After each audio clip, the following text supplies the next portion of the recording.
नमस्कार दोस्तों, स्वागत है आप सभी के इस वीडियो में। आई होप आपकी जो 17 दिसंबर की जो तैयारी है एमपीपीएससी प्रीलिम्स 2023 की वो अच्छी चल रही होगी।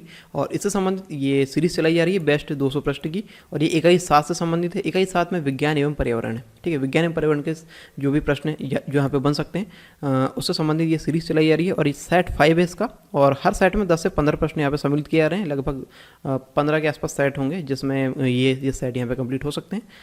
और व्याख्या सहित एमसीक्यू फॉर्म में यहाँ पे ये बताया जा रहा है। आप तक की वीडियो हिंदी भाषा में मैं लेकर आ रहा हूँ। मेरा नाम है देवव्रत नुईके, और यदि आपने इससे पहले के सेट नहीं देखे तो डिस्क्रिप्शन बॉक्स में इसकी लिंक दे दी। उन लिंक की सहायता से आप पहले के सेट दे सकते हैं। और अन्य विषयों से संबंधित भी सीरीज़ यहाँ पे चल रही है, उनसे संबंधित वीडियो भी आप डिस्क्रिप्शन बॉक्स में जाकर उनकी लिंक की सहायता से देख सकते हैं। आते हैं प्रश्न पर। पहला प्रश्न है यहाँ पे, भारत में निम्नलिखित में से कौन सा क्षेत्र जैव विविधता तप्त स्थल है? ऑप्शन है यहाँ पे सुंदरवन, पश्चिमी घाट, पूर्वी घाट या फिर गंगा के मैदान। भारत में निम्नलिखित में से कौन सा क्षेत्र जैव विविधता तप्त स्थल है? ये है पश्चिमी घाट। आंसर है इसका बी। आंसर है इसका बी। भारत में जैव विविधता के 4 तप्त स्थल यानी हॉटस्पॉट है: हिमालय, पश्चिमी घाट, इंडो बर्मा क्षेत्र और सुंडरलैंड। सुंडरलैंड, ठीक है। आंसर है इसका बी, जैव विविधता तप्त स्थल। भारत में मुख्य कृषि पदार्थ आयात मद है। भारत में मुख्य कृषि पदार्थ आयात मद है: दालें, कॉफ़ी, चीनी, खाने योग्य तेल। तो ये है सबसे ज़्यादा खाने योग्य तेल। आंसर इसका डी। सबसे ज़्यादा इम्पोर्ट हम इसी का आयात इसी का करते हैं, खाने योग्य तेल का। भारत में खाद्य तेल की मांग का लगभग 55 से 60% आयात के जरिए पूरा किया जाता है। और भारत में खाद्य तेल की खपत के मामले में प्रमुख कृषि पदार्थ आयात मद है: दालें, कॉफ़ी, चीनी, खाने योग्य तेल। सबसे ज़्यादा जो है वो है खाने योग्य तेल। आंसर है इसका डी, खाने योग्य तेल। फोटोवोल्टिक सेल संबंधित है। फोटोवोल्टिक सेल संबंधित है, आपने इसको देखे होंगे जो ट्रैफिक सिग्नल्स में जो सिग्नल यूज़ होते हैं, जो लाइट्स वगैरह यूज़ होती हैं सिग्नल्स में, और पार्किंग वगैरह में जो सिग्नल यूज़ होते हैं वो इससे ही संबंधित होते हैं। सौर ऊर्जा से, नाभिक ऊर्जा से, पवन ऊर्जा से या भूतापीय ऊर्जा से। जो फोटोवोल्टिक सेल, जैसा कि मैंने आपको एग्जांपल दिया, पार्किंग वगैरह में या फिर जो सिग्नल्स वगैरह में यूज़ होते हैं वो संबंधित होते हैं सौर ऊर्जा से। आंसर इसका ए, फोटोवोल्टिक सेल संबंधित है सौर ऊर्जा से। फोटोवोल्टिक सेल पीवी सेल एक इलेक्ट्रॉनिक घटक है। इसे सौर सेल भी कहा जाता है। यह प्रकाश के कणों या फोटोन के संपर्क में आने पर बिजली बनाता है। जब लाइट आती है, सूर्य का प्रकाश आता है, तब ये बिजली बनाता है।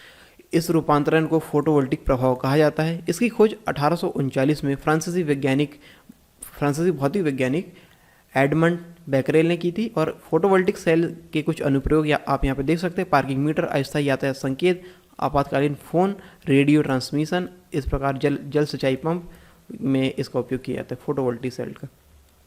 अगला सवाल है, निम्न में से कौन सा ऑर्गेनिक अम्ल है? सिट्रिक अम्ल, सल्फ्यूरिक अम्ल, नाइट्रिक अम्ल या फिर फॉस्फोरिक अम्ल। तो इसमें से ऑर्गेनिक अम्ल है सिट्रिक अम्ल। आंसर है इसका ए। सिट्रिक एसिड एक कार्बनिक यौगिक है, और यह एक रंगहीन कमजोर कार्बनिक अम्ल है। यह प्राकृतिक रूप से खट्टे फलों में होता है। साइट्रिक एसिड के बारे में कुछ और अन्य जानकारी हम यहाँ पे देखते हैं। साइट्रिक एसिड को कार्बनिक अम्ल भी कहा जाता है, और साइट्रिक एसिड का स्वाद खट्टा होता है। और साइट्रिक एसिड को खास तौर पर नींबू के रस से तैयार किया जाता है। इस प्रश्न का आंसर यहाँ पर ए, सिट्रिक अम्ल एक ऑर्गेनिक अम्ल है। अगला सवाल है, निम्नलिखित या निम्न में से किस समूह की जीवों का डूबने से हुई मृत्यु को पता लगाने का महत्व है? किस समूह के जीव का डूबने से हुई मृत्यु को पता लगाने का महत्व है? यदि डूबने से कोई मृत्यु होती है तो इसमें से किस समूह के जीवों का महत्वपूर्ण योगदान रहता है इसको पता लगाने में? मृत्यु होने में नहीं, इसको पता लगाने में। लाइकेन, प्रोटोजुआ, साइनोजीवाणु या फिर डायटम। ये है आंसर इसका डी, डायटम। डूबने से हुई मौत का पता लगाने में डायटम जीवों का महत्व है। मानव फॉरेंसिक पैथोलॉजी में डूबने की वजह से हुई मौत का पता लगाने के लिए अंगों में डायटम का पता लगाना एक अहम जैविक मार्कर माना जाता है। आंसर इसका डी। शरीर में निम्न में से कौन संक्रमण से हमारी रक्षा करता है? निम्न से कौन संक्रमण से हमारी रक्षा करता है? आरबीसी, लाल रक्त कणिकाएं, डब्ल्यूबीसी, श्वेत रक्त कणिकाएं, रक्त प्लाज्मा या फिर हीमोग्लोबिन। तो संक्रमण से हमारी रक्षा करता है डब्ल्यूबीसी, श्वेत रक्त कणिकाएं। आंसर है इसका बी। और जो आरबीसी होती है वो श्वसन में काम आती है, ऑक्सीजन को सभी अंगों तक पहुंचाती है आरबीसी। आंसर इसका बी, डब्ल्यूबीसी। और डब्ल्यूबीसी यानी वाइट ब्लड सेल्स इसको इंग्लिश में बोलते हैं। और हिंदी में श्वेत रक्त कणिकाएं बोलते हैं। ये शरीर को बीमारियों से लड़ने में मदद करती हैं। जब शरीर पर बैक्टीरिया या वायरस हमला करते हैं तब WBC उनसे लड़ती है। RBC का मतलब लाल रक्त कोशिका है, और लाल रक्त कोशिकाएं फेफड़े से शरीर की प्रत्येक कोशिका तक ऑक्सीजन पहुंचाने के लिए जिम्मेदार होती है, और वे सांस छोड़ने के लिए कार्बन डाइऑक्साइड को वापस फेफड़े में ले जाती है। ठीक है, तो इस प्रश्न का आंसर यहाँ पर बी। अगला सवाल है, शरीर का तापमान नियंत्रित करता है थैलेमस, हाइपोथैलेमस, सेरेबेलम या फिर मेडुला। शरीर का तापमान नियंत्रित किया जाता है हाइपोथैलेमस द्वारा। आंसर है इसका बी। आंसर इसका बी। मानव शरीर में तापमान को हाइपोथैलेमस ग्रंथि नियंत्रित करती है। हाइपोथैलेमस मस्तिष्क का एक अहम हिस्सा है। यह बादाम के आकार का होता है और ब्रेन के बेस में थैलेमस के नीचे और पिट्यूटरी ग्लैंड के ऊपर स्थित होता है। यह ब्रेन के बेस पर डायरेक्ट ब्रेन स्टेम के ऊपर रहता है।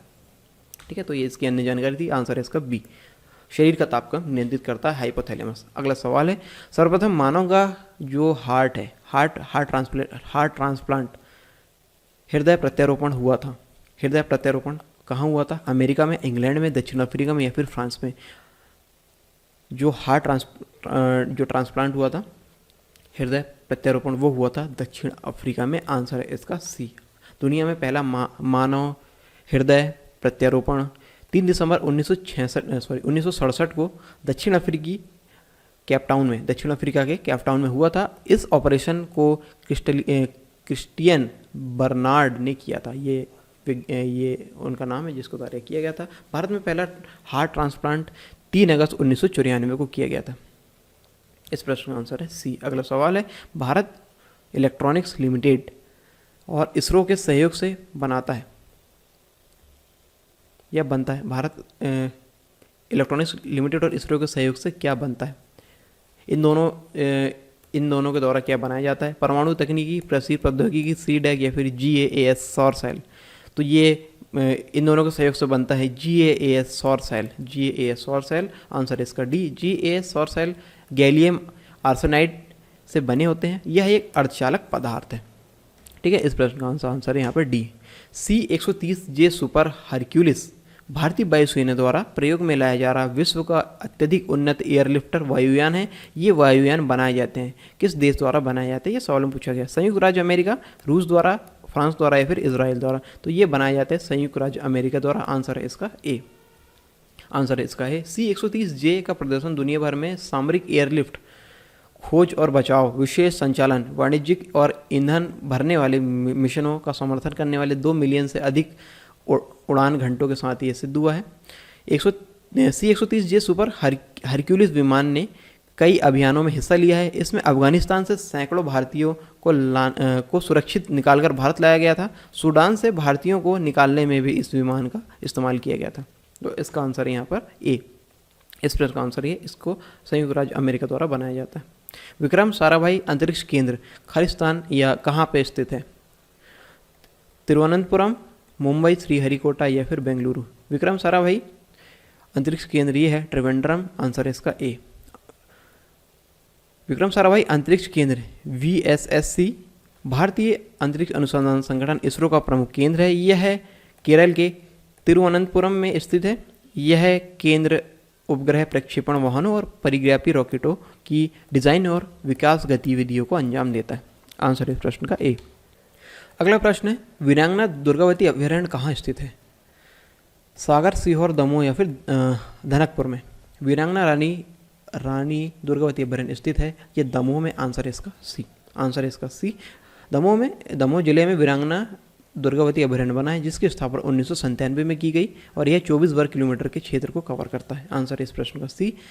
मध्य प्रदेश के किस जिले में अफीम की खेती की जाती है?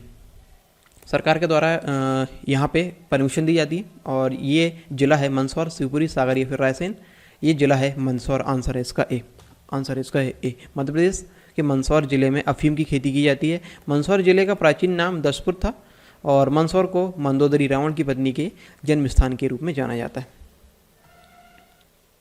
आई होप ये सेट 5 आपको पसंद आया होगा, इससे संबंधित प्रश्न। और यदि इससे संबंधित कोई भी सवाल या सुझाव हो तो कमेंट करके जरूर बताएं। और मिलते हैं नेक्स्ट वीडियो यानी सेट 6 में। तब तक के लिए जय हिंद।